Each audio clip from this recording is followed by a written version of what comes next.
Assalamualaikum, this is me Binish Mir Ali and welcome to my channel which is B3L, which defines Binish's law, love, life. It's been such a long time that I'm making a proper video on any proper topic just because I went to KSA and I was not able to make the videos, but I stayed in touch with all of you via my vlogs. अपनी आज की इस video के अंदर मैं एक ऐसे contract को डिस्कस करूंगी जिसके लिए आपका पढ़े लिखे होना, अनपढ़ होना, कम पढ़े लिखे होना, गरीब होना, अमीर होना, बिजनेसमैन या बिजनेस वूमेन होना, सैलरीड पर्सन होना या मजदूर होना कोई ख़ास मायने नहीं रखता. And this contract is known as marriage contract, जिसे हम आसान लफ्ज़ों में निकाहनामा कह सकते हैं. I know that today's topic is something very interesting for almost everyone, and so let's start this interesting topic with some interesting trick. So are you ready? First of all, everyone, just close your eyes. आंखें बंद करें. I hope you're following whatever I'm saying. फ़र्ज़ करें कि आपकी शादी हो रही है. कर लें फ़र्ज़, कुछ नहीं होता. फ़र्ज़ करने में क्या होता.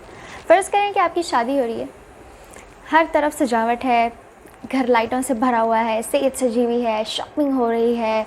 लड़की वाले भी अलग शॉपिंग कर रहे हैं, लड़के वाले भी अलग शॉपिंग कर रहे हैं. सब बहुत खुश हैं, रिश्तेदार आते हैं. और एन शादी के मौके पे आप दूल्हा हो या दुल्हन अपने माँ बाप से कहते हैं कि हम निकाहनामा पढ़ना चाहते हैं.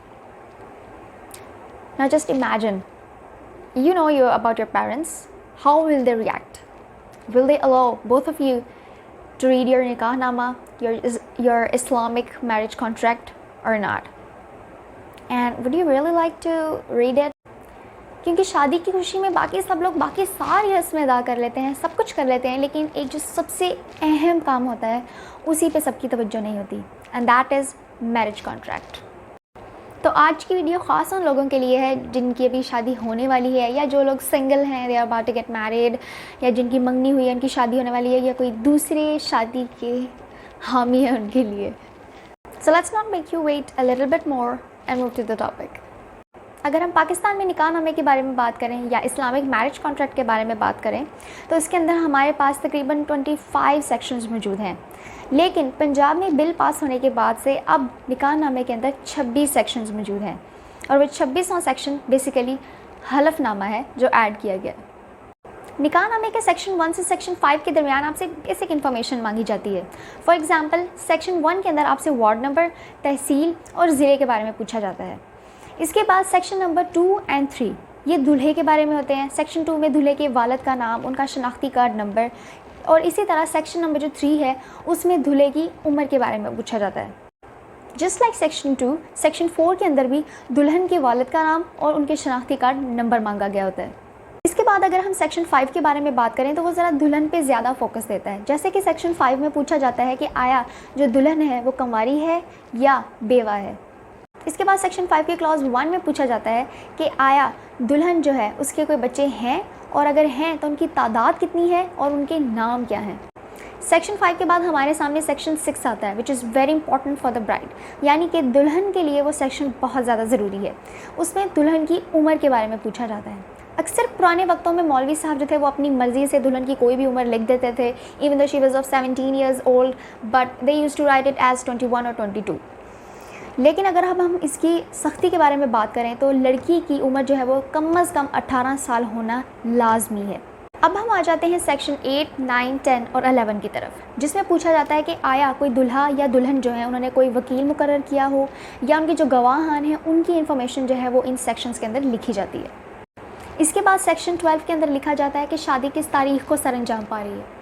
निकाहनामे में सेक्शन 13 से सेक्शन 16 के दरमियान हक महर के बारे में बात की जाती है, जिसमें से सेक्शन 13 में पूछा जाता है महर की रकम के बारे में.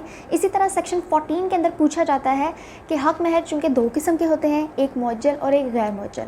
मुअज्जल वो हक महर जो आप उसी वक्त अदा कर देते हैं, और गैर मुअज्जल वो जो आप किसी तयशुदा शादी में बाद में वक्त में अदा करते हैं.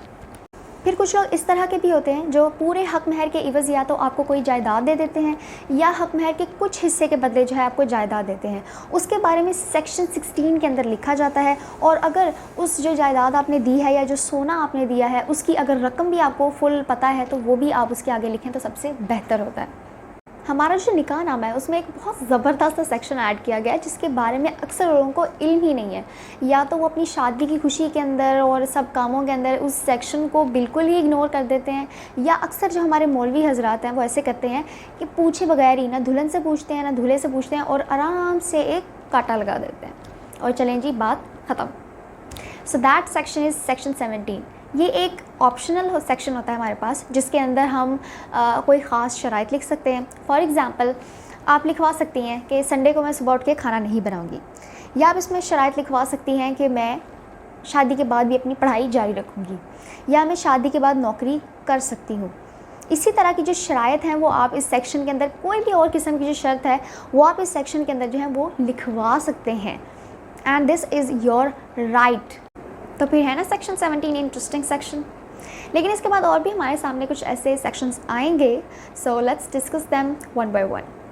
सेक्शन 18 और सेक्शन 19 जो है वो राइट ऑफ डाइवोर्स पे बेस करते हैं, जिसमें से सेक्शन 18 में अगर लड़का चाहे तो वो लड़की को, यानी शौहर चाहे तो अपनी बीवी को राइट ऑफ डाइवोर्स दे सकता है, जिसके लिए वो खुला के बगैर भी तलाक जो है वो मांग सकती है। लेकिन इसके साथ ये भी लिखा है कि किन शराइत के तहत जो है आपको राइट ऑफ डाइवोर्स दिया जा रहा है। फॉर एग्जांपल आप वहाँ लिखवा सकते हैं कि अगर तो मेरा शौहर जो है वो दूसरी शादी करता है तो मैं उससे तलाक ले लूँगी, या अगर वो मेरा ये राइट पूरा नहीं करता तो मैं उससे तलाक ले सकती हूँ। इसी तरह मियाँ बीवी की अगर आपस में नहीं बनती और बीवी जो है वो अपने शौहर से अलहदगी चाहती है, यानी तलाक के तफवीज़ का हक़ जो है उसे इस्तेमाल करना चाहती है, तो सबसे पहले उन्हें कॉन्सिलिएशन एंड आर्बिट्रेशन बोर्ड में जाना होगा, जहाँ पर उनकी मैटर को सुना जाता है, उनके डिस्प्यूट को सुना जाता है और हर मुमकिन कोशिश की जाती है उसे हल करने की। लेकिन अगर फिर भी 3 से 4 माह के अंदर इसका कोई सलूशन नहीं निकलता तो फाइनली उन्हें तलाक के तफवीज़ का हक़ इस्तेमाल करने दिया जाता है और उन्हें तलाक दे दी जाती है। राइट ऑफ डाइवोर्स के बाद हमारे पास आता है सेक्शन 20, जिसके अंदर लड़के की मालियाती हैसियत को देखकर नानो नुफ़्का तय किया जाता है। ये ऑप्शन जो है मियाँ बीवी आपस में तय करके खाली भी छोड़ सकते हैं, या इसमें तफसील भी लिखी जा सकती है। सेक्शन 21 जो है वो दूल्हे के बारे में होता है कि आया दूल्हा जो है क्या वो पहले से शादीशुदा है, और अगर है तो the Muslim family law ordinance 1961 के तहत यूनियन काउंसिल से वो एक परमिशन लेगा जो कि उसकी पिछली बीवी से होगी कि हाँ मैं अपने शौहर को इजाज़त देती हूँ शादी की, और उसको उसे निकाहनामे के साथ अटैच करना होगा। सेक्शन 21 का जो क्लॉज 1 है उसमें पूछा जाता है कि आया दूल्हा जो है वो रंडवा है या तलाक याफ्ता है। इन केस अगर दूल्हा जो है वो रंडवा है, यानी कि उसकी पहली बीवी वफात पा चुकी है, तो वो उनका डेथ सर्टिफिकेट ऐड करेगा। इन केस अगर तो वो तलाक याफ्ता है तो वो अपनी जो पहली बीवी के साथ डाइवोर्स पेपर्स हैं वो निकाहनामे के साथ अटैच करेंगे। उसके बाद सेक्शन नंबर जो 21 का क्लॉज बी है उसमें पूछा जाता है कि अगर जो दूल्हे की पहली बीवी मौजूद है तो उसमें से जो उनके बच्चे हैं उनके बारे में इंफॉर्मेशन लिखनी होती है, यानी उनके बच्चों की तादाद कितनी है और उनके नाम क्या हैं। सेक्शन 22 में वो तारीख लिखी जाती है जिसके तहत दूल्हे को दूसरी शादी करने की काउंसिल की तरफ से इजाज़त दी जाती है। इसके बाद हमारे पास आता है सेक्शन 23, जिसमें जो निकाह हुआ है उनका नाम, उनकी वल्दियत और उनके बारे में लिखा जाता है। सेक्शन नंबर 24 और 25 में शादी को रजिस्टर कराने की तारीख और उसके लिए जो फ़ीस अदा की गई है उसके बारे में लिखा जाता है। नए बिल पास होने की वजह से पंजाब के अंदर अब निकाहनामे पर 25 की बजाय कुल 26 सेक्शंस मौजूद हैं। 26वां जो सेक्शन है उसके अंदर हल्फनामा मौजूद है, जिसके नीचे दूल्हा और दुल्हन दोनों के सिग्नेचर ज़रूरी होते हैं, जिसमें साफ साफ लिखा गया होता है कि हम हज़रत मोहम्मद सल्लल्लाहु अलैहि वसल्लम को अपना आखिरी नबी मानते हैं, और इसके बाद जितने भी लोग जो है नबूवत का खुदा न खास्ता दावा करते हैं मैं उनको मुसलमान नहीं समझती या नहीं समझता। निकाह रजिस्ट्रार जो हैं वो अब ये नया निकाहनामा का जो फॉर्म है ये आसानी से मुतल्लका अदारों से हासिल कर सकते हैं।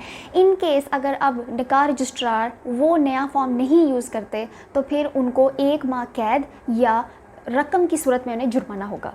शादी के बाद शौहर की ये जिम्मेदारी होती है कि वो नादरा में जाकर अपना निकाहनामा रजिस्टर करवाए। इन केस ऐसा नहीं होता तो 3 माह कैद हो सकती है या 1000 रुपया जुर्माना हो सकता है। इसके अलावा अगर हम पंजाब की बात करें तो वहाँ पर 3 माह कैद हो सकती है या 1 लाख रुपया जुर्माना होगा, या दोनों हो सकते हैं। इसी तरह अगर जो निकाह रजिस्ट्रार है वो निकाहनामा नहीं सही तरीके से पुर करता या उसे फिल नहीं करता तो उसे पंजाब अमेंडमेंट के ज़रिए से 1 माह कैद हो सकती है और 25,000 रुपया जुर्माना भी हो सकता है। उम्मीद है आप लोगों को आज का टॉपिक बहुत पसंद आया होगा because it is a very unique topic and I tried my best to cover all the aspects of the निकाहनामा और the Islamic marriage contract. So make sure that you share with other people ताकि लोगों को भी इसके बारे में पता चले, उनको भी जो है ये इन्फॉर्मेशन मिले and Make sure you subscribe it and get it subscribed by other people. Don't forget to like it and give your reviews and comments in the comment section. Khuda Hafiz.